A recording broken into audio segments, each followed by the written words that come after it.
Trust in me when I say, oh pretty baby, don't let me down, I pray. Oh pretty baby, now that I found you, stay and let me love you, baby. Let me love you. I need you, baby. And if it's quite alright, I need you, baby, to warm the lonely nights. I love you, baby. Trust in me when I say, oh pretty baby, don't let me down, I pray. Oh pretty baby, now that I found you, stay and let me love you, baby. Let me love you.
Hello mga ka-farmlat, ayan, good morning po sa inyo lahat. So, ito na yung property mga ka-farmlat. So, kitang-kita ninyo naman may road hanggang papunta sa dagat.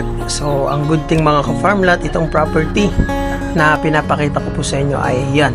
May access po ng kalsada from Provincial Highway na hindi po ganun kalayo. Makikita nyo naman sa video na galing Provincial Highway going to property. At ang good thing po sa property na to mga ka-farmlat, flatland po mga ka-farmlat, kaya napakagandang retirement plan, lalo po sa mga oldies nating buyer dahil po flat na flat po ang property at pagbaba mo, lote na. At napakagandang investment din mga ka-farmlat dahil alam naman po natin na pagtabing dagat, mas maraming buyer yung ang hanap ay tabing dagat. Ano po, pinaka best seller po ngayon sa mga property ay tabing dagat. Pumapangalawa po yung overlooking, kaya napakagandang investment dahil in demand po at mas maraming buyer ay naghahanap ng mga tabing dagat. Mas mabilis pong tumaas yung price value ng mga tabing dagat, lalo na kung ang property na tabing dagat ay pasok sa sakyan, malapit sa residential area, malapit sa highway, malapit po sa town proper, may source ng kuryente at may internet signal, which is yun yung meron po dito sa property na to. May kapilya rin daw pong malapit dito para sa mga iglesia po, and meron din pong in church po ng MGCI yung sa dating daan. Ayan. So ayan mga ka-farmlat, mamaya pupunta naman tayo dun sa dagat, ipapakita ko. So pero ito mga ka-farmlat, ang total land area po nito ay 8,900 square meter. Ayan, dahil medyo may presyo, yan, pwede po tayo mag-cut ng kalahati. So 4,450 square meter. So 2 slot lang po ito para sa mga buyer po natin na naubusan po dun sa Ginyangan, Quezon. So ayan, tamang-tama po ito. Mas maganda po yung buhangin, walang mangrove, open area po ito. Flat land. Ayan mga ka-farmlat. So 5 million po ang kada 4,450 square meter. Ang good thing mga ka-farmlat, ayan, all-in transfer po yan, sagot ng seller.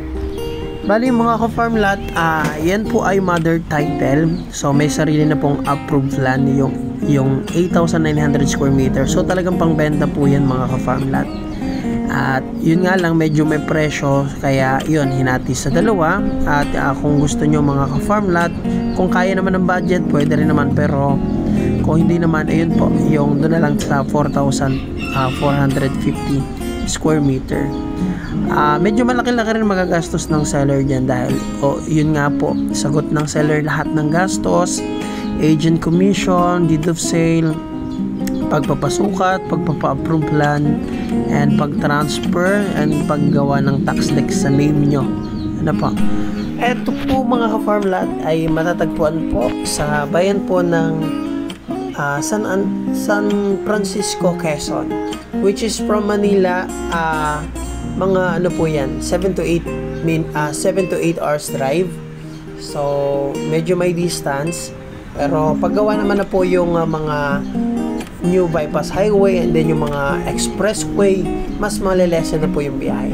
Baka possible more or less 6 hours drive na lang, mga 5 to 6 hours drive na lang paggawa na po yung mga shortcut po na daan. Yung property natin mga farm lot ay napaka-safe. No worries po kayo sa infill kasi yung property malapit sa bayan, malapit sa national highway, sa provincial highway, and nakita nyo naman po sa drone shot dun sa intro na may community, may mga bahayan na po.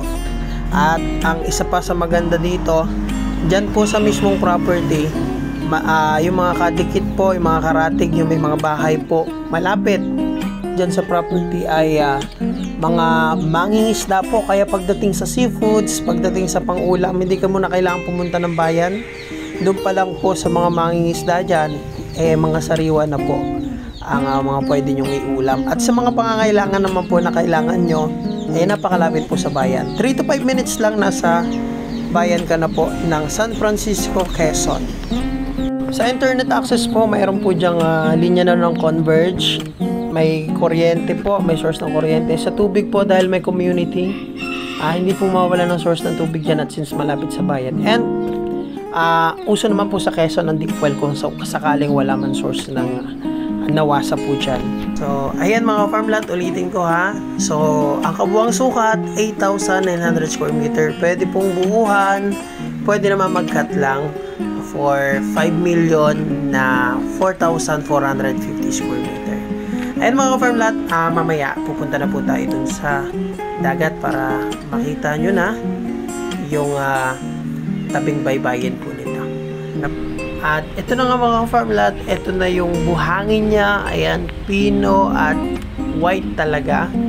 At may mga nakapark na bangka dito. So yan po yung mga mangingisda sa lugar. Kaya talagang sagana sa seafoods dito.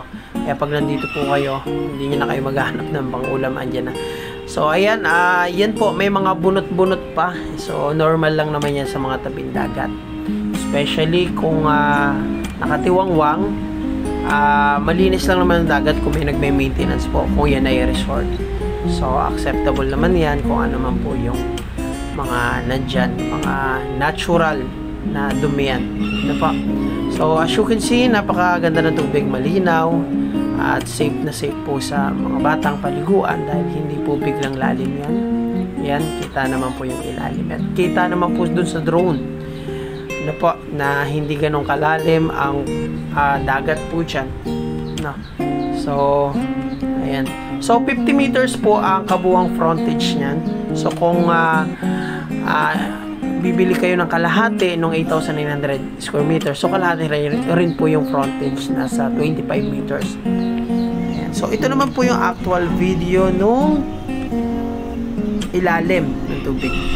Ayan. So ang ganda mga ka-farm lot, ang linaw. So mas maganda lang po yung underwater sa Ginyangan, Quezon kasi marami dong isda pag nag-video ka sa ilalim ng dagat. So dito wala tayo masyadong nakita, pero sa Ginyangan, doon po sa mga naka-avail doon, yan, maaaliw po kayo doon. So ayan, sa mga naubusan po doon sa Ginyangan, Quezon, tamang-tama po dito mga ka-farm lot. Ayan, pwede po kayo dito kung ayaw nyo ng may mangrove, kung gusto nyo white sand beach talaga. Ayan, eto na po yun, napakalapit naman sa bahay nito kaya maganda. Ayan mga farm lot, so summarize lang. Ito po ay 8,900 square meter, pwedeng kumuha ng cut. So 2 slot lang, bali mga ka-farm lot, 4,450 square meter. White Sand Beach, malapit sa bayan, malapit sa provincial highway, may source ng kuryente, malapit sa community. Ayan, makikita nyo po may mga bahayan dun sa likod. At ng good thing po mga ka-farm lot, napakalinaw ng tubig. Ayan. Nagkakalaga po ng ang isang cut po ay 5 million. Sagot naman na ng seller lahat po. Lahat ng expenses hanggang transfer sa pangalan nyo. And yung 8,900 square meter, mother title po yun. Pero may sarili ng approved plan. Talagang pambenta na yan mga farm lot. So ayan. Sa mga hindi nakaabot po sa Ginyangan Quezon natin, dun sa 22 slot, ubos na po. Ayan, just for 2 weeks. Ayan, so dito po, may 2 slot pang available. So ayan, maraming salamat po sa panonood and dagsang biyaya po sa inyo lahat mga farm lot. If it's quite alright, I need you, baby, to warm the lonely nights. I love you, baby. Trust in me when I say, oh, pretty baby, don't let me down, I pray. Oh, pretty baby, now that I found you, stay and let me love you, baby. Let me love you. I need you, baby, and if it's quite alright, I need you, baby, to warm the lonely nights. I love you, baby. Trust in me